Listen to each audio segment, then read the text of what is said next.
Hello and welcome to the Powerful Personal Brand Podcast, where my guest and I share tips to help and inspire you to build a great personal brand to increase your visibility and authority. On today's episode, I'm very excited by today's guest. He is fantastic, and he really talks about how to build a strong personal brand that has the capacity to grow and evolve. I am your host, Claire Bahn, and on today's episode, I am very excited to be joined by Charley Moore. Charley is the founder and CEO of Rocket Lawyer. Rocket Lawyer is one of the most widely used legal services in the world, with operations in the US, the UK, Spain, the Netherlands, France, and most recently Brazil. Charley graduated from the United States Naval Academy and the UC Berkeley. He served as a US naval officer and is a Gulf War veteran. He currently serves on the board of directors at T4A, Matriculate, and Generation Thrive. Wow, that's quite the resume, Charley. Too much. Thank you so much for being here. Thank you, Claire. It's a pleasure. Yeah, I'm excited to be here with you. I guess I have so many questions from a personal branding perspective, but you're such a diverse background. And a lot of times people ask me, what should I do when I have this diverse background? Do I share something that may not seem relevant to my current position, like your current position as CEO of Rocket Lawyer? What do you say? Do you ever bring up anything that you learned in the military? How do you navigate that with your personal brand? Oh, all the time. I think, your reputation is your brand, right? And reputation comes over whatever stretch of life we all have. And I also really believe in a lot in authenticity and bringing your authentic self to whatever situation you're in. You want that reputation as a truth teller, for example. So it'd be impossible not to refer back to experiences at sea with shipmates, and because that's a big part of how I what I did in my 20s, or playing sports. I did that as well. Or you learn to lose a lot when you play sports, and I think you're inauthentic if you don't. The better you get, the more you're going to lose, because there's other people at your same level. And so all that kind of stuff helps in business.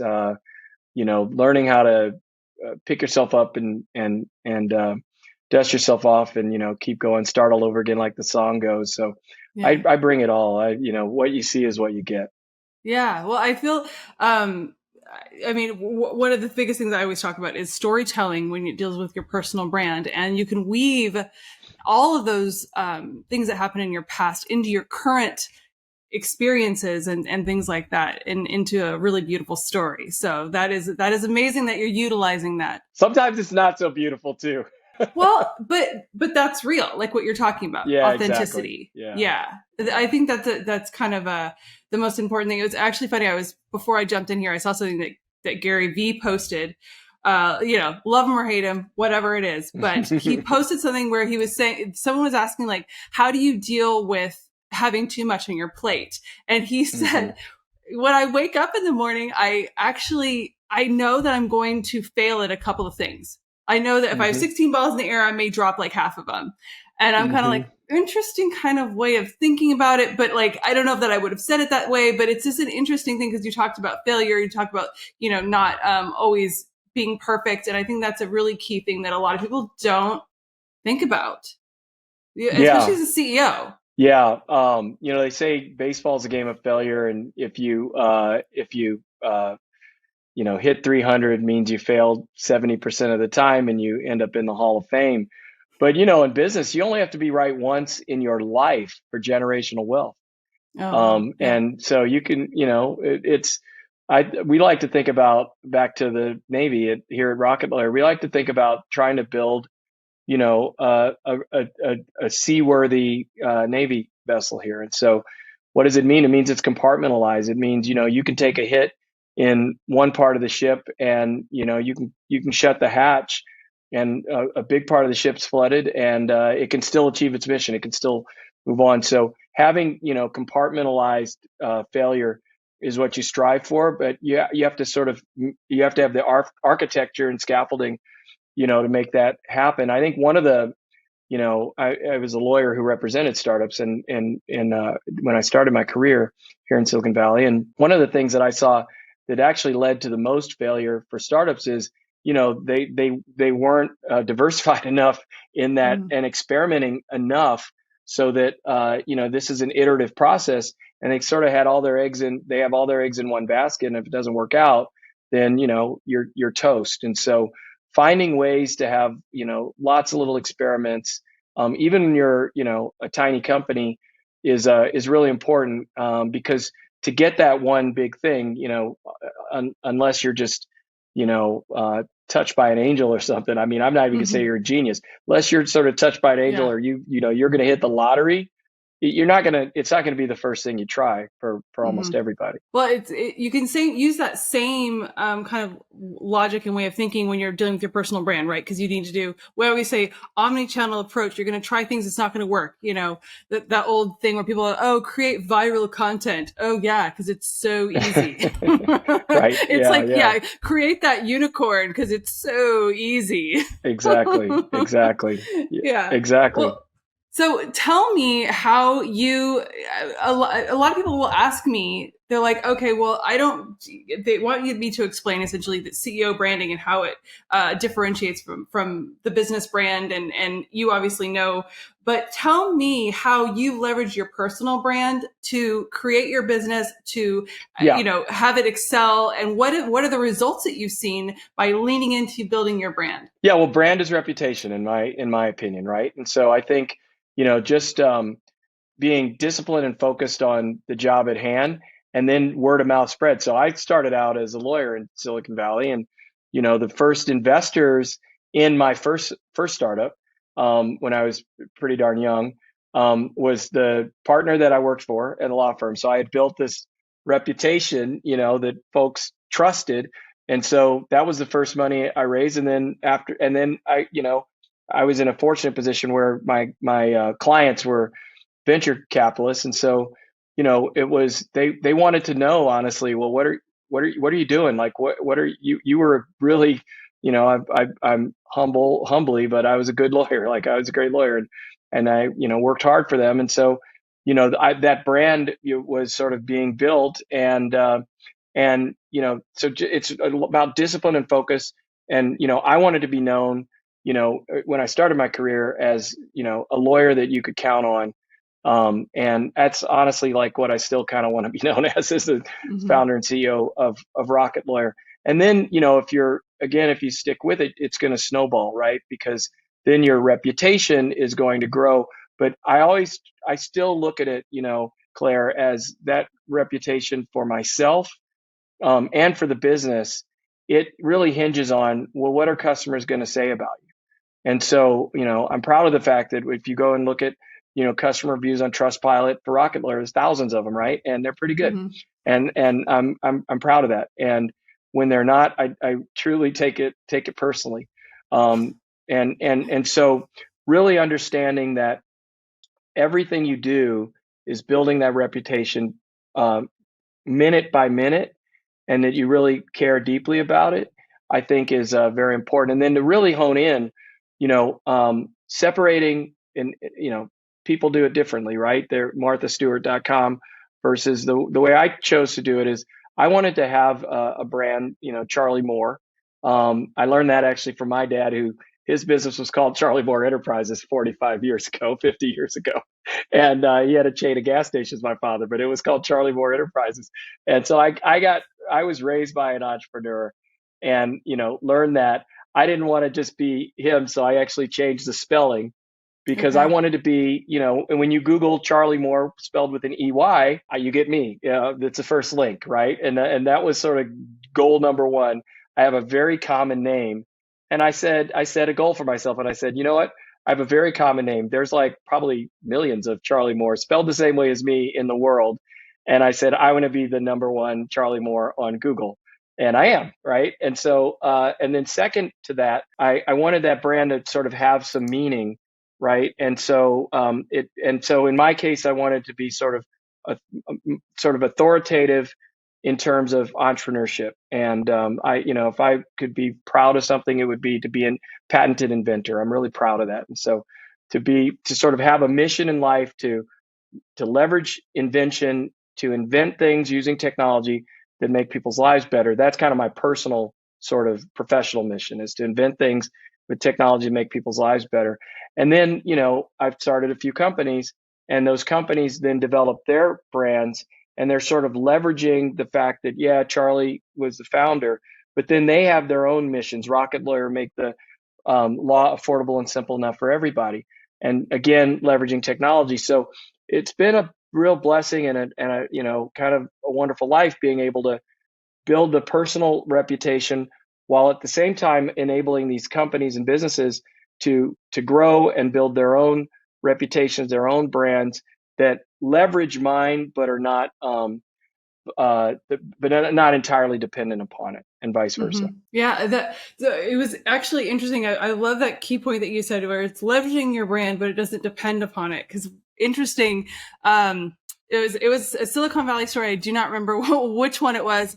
Yeah. And Bloomberg actually contacted me, and they wanted me to interview, talking about how CEO branding is bad. I'm like, well, we'll talk, but yeah. So I didn't give her what she wanted, because essentially she wanted me to say that branding the CEO was a bad thing. But I'm like, no, they did it wrong. They didn't. The CEO can build the brand, give it life, give it meaning, like what you're talking about, how it's helping people's lives. Because if Rocket Lawyer was this faceless entity and didn't have you saying, this is why I'm passionate, I am a lawyer, I know your needs, I know what you want, and I know that you need it to be more affordable, then it wouldn't have the legs that it does. Do you agree with that? Oh, absolutely. I think, that goes back to the authenticity, and, it's, I think it does start, the business as a founder, right? So it starts there, but then your real like mission with that business is to then get, all these like-minded people who go, wow, I inspired by that mission, and then they take it to an entirely different level. And we had an all hands meeting today in the company, and I'm just so proud of how the team here has taken that original seed of an idea so much further than obviously I ever could have done it on my own. And there's just it's you start to feel like, wow, this may live on beyond me. And that only happens when, other people um, decide, that it's their mission too. And there's nothing literally that I'm more proud of than that, when I see, this team of ours often just, taking it in all sorts of other directions, and being very, very passionate about it, and actually building their own brands as well. And, I'm really proud of that too, where, people in the company like Heba Gamal and other people are able to then go out and, Navy term, but show the flag, right? And they're going out and not just, the other thing is not just here, people like David Baga, who's a CEO who started as a director of sales at Rocket Lawyer and then went on to be chief business officer at Lyft and on. I mean, the sort of Rocket Lawyer diaspora, when you think about ex Googlers and companies, I aspire to that too, where we just have for Rocket Lawyer folks that are all over, this world doing amazing things as alumni. So, that's when you really got, in my opinion, an abundant platform, is when, the platform is taking them where they want to go. And I always try to ask folks, where are you trying to get to? And to see if there's alignment, that maybe this Rocket Lawyer platform is going to get them there. That's awesome. Well, you're talking about, their reputation leading to something else. One of the things that, kind of going back when you were talking about when you were working as a lawyer for VCs, one of the things that I find I think is interesting is, I've heard a lot, we work with a lot of angel investors and PE firms, and a lot of times VCs and angels, they fund the founder. So thus making their passion and their brand and their reputation so important. And can you talk a little bit about that, what you've seen? Yeah, well, this stuff is hard, right? This isn't easy, right? Rubbing two sticks together and making fire is a tough thing to do, and so in my own, investing and journey through Silicon Valley, um, you're it's rare that you're going to find anybody who's going to walk over the coals as much as the person who's sort of got they have a portfolio of one, and that's that Mm, founder, right? Has a portfolio of really one thing, and so I think that's why investors, from not just startup investors, but from Warren Buffett to you name it, really invest in. Famously, Buffett invested in a furniture store. I can't remember the name of it right off the top of my head, but he was mm, so impressed with the woman who was the founder of the furniture store, and she built this multi-million-dollar operation. She ran it until she was a very old person, and Buffett bought it from her because it was just so imbued with their DNA. mm. I'm not, however, one of these people that, because my business is corporate governance, so I don't want to be taken that this sort of cult of the founder is everything.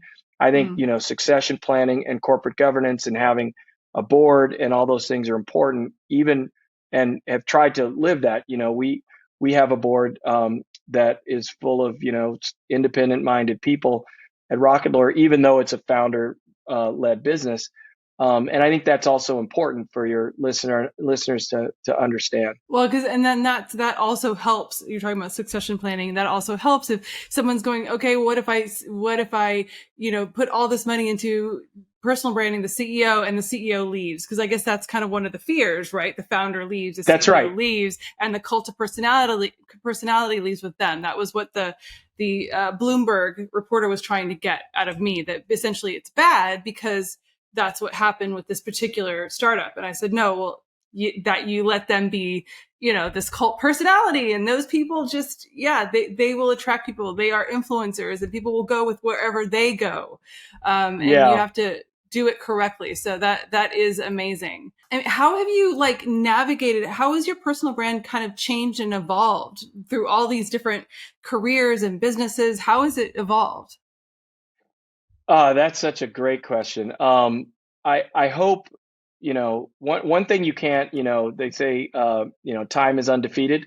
And so, one way that I think it's evolved is just, I'm not as young as I used to be, right? And so, time is going to take care of that. And so, hopefully it's become over time. When I started, I started my first company when I was 30 years old, and so that was sort of I was those stories and stuff about the young founder, which I'm not anymore, and in the .com era, that's sort of the person that I was.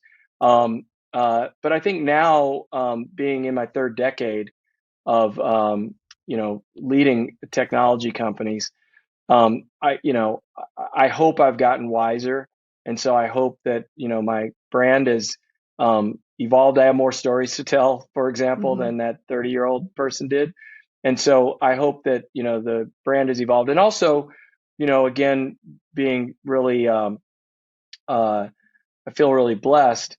The biggest company I've ever worked for is the one that I work for now that I started. And so as the company has gotten bigger, and as an aside, I won't get too far aside for you, Claire, but one of the things why I'm proud of my team, right, and they're bringing their brands in here, is my CFO.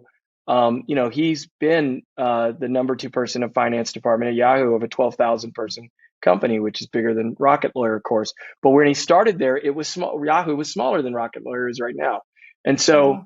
the surrounding. I hope that I've learned to surround myself with people who actually have some experiences that I don't, because Mm-hmm. I sort of always remember the biggest company I've ever worked for, not let alone led, is the one that I'm at now because I'm the founder. Having said that, I have been through the various stages of sort of a startup, going from, one person up through, being a growth company. And, pretty much I've been through all the stages of venture financing and now growth financing. And so I think because of those experiences, my brand has changed into somebody, who's done those things. as opposed to somebody who aspired to do those things. So it's so interesting. I mean, and I guess like kind of one of the biggest things that I feel like I'm hearing is that kind of like staying humble and also learning from other people. I feel like that's something that a lot of other leaders don't necessarily do. They don't listen to other people that maybe work for them, or what are your thoughts on that? I feel like it has taken a little bit of a turn, but I definitely want your thoughts on that. Oh gosh, we say I went to Berkeley for grad school, and we say I went to Cal so my kids could go to Stanford. That's the joke. And so, I feel like I worked hard so I could hire all these people, who are smarter than me, because they wouldn't have hired me, right? So this is Mm-hmm. the only way I could get to work with them, is I had to like be successful and work really hard. So all these smart people, I could be in the same room with them, because they Yeah. certainly wouldn't have hired me, So, I just think, especially in our business and in tech, you've got to be able to hire and get along with, uh, and be productive with people who have worlds of expertise that you don't have. It's just absolutely impossible to achieve anything in this industry if you can't do that. And so Mm-hmm. this morning, right? I'm interviewing. I was interviewing somebody for a C-level role, and he said something that I wrote down, and I told him, I said, "Hey, this is worth my half hour right now because I just learned something. It's in my notes. Thank you very much. So whether you come work here or not, I just got a lot out of the conversation." So you have to do that, and Yeah. honestly, that's something, back to my own brand, that I honestly am really proud of and want to be known for, is being a lifelong learner.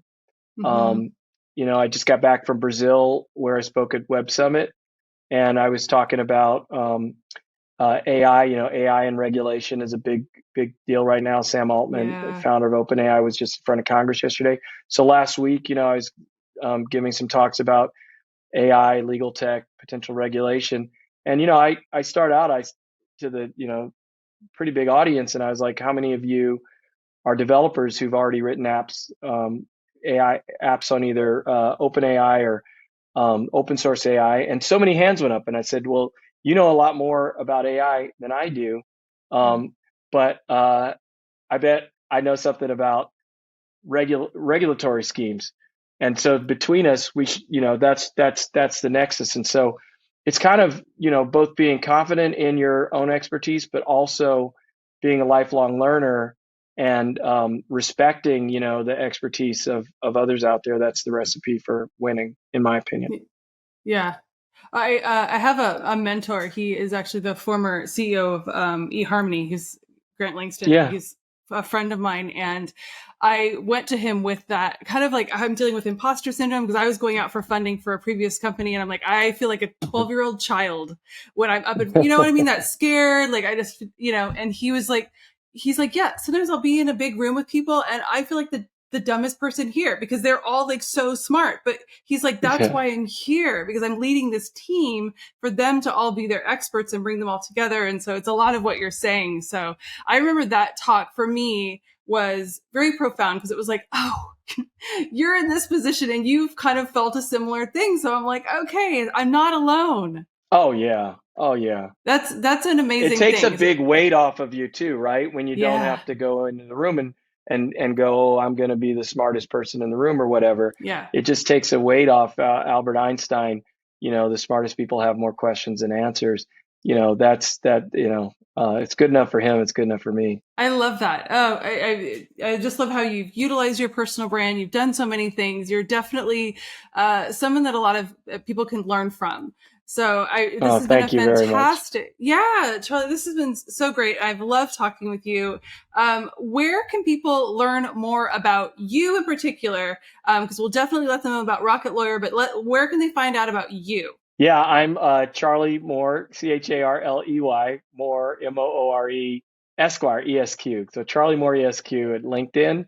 And I love getting feedback and on LinkedIn. It's been a great platform for me. So that's Yeah, where to find me.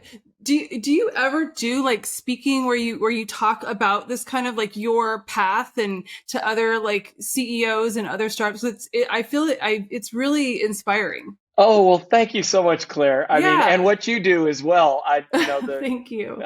Yeah, congratulations. It's been really fun talking to you. And Yeah. you made me think about, I mean, you're such a good interviewer because you made me think about things that I hadn't really thought of before. So I appreciate it. Yeah. Yeah. Well, I definitely think that you should kind of talk about your story and help others because I feel like there's so many things that can be learned from somebody that is starting out and is scared like I was, when I was doing it 7, 8 years ago. It was terrifying. So if I kind of heard your story, I'm like, wow, you said your third 30th year or what doing this and you're still, learning. I'm like, okay, it's okay for me. I think that learning Absolutely. that is really, really helpful. I think it's really cool. So thank you so much for being here, Charley. It was a fantastic conversation and I really appreciate it. And thank you for listening and watching, and I will see you in the next episode. Bye.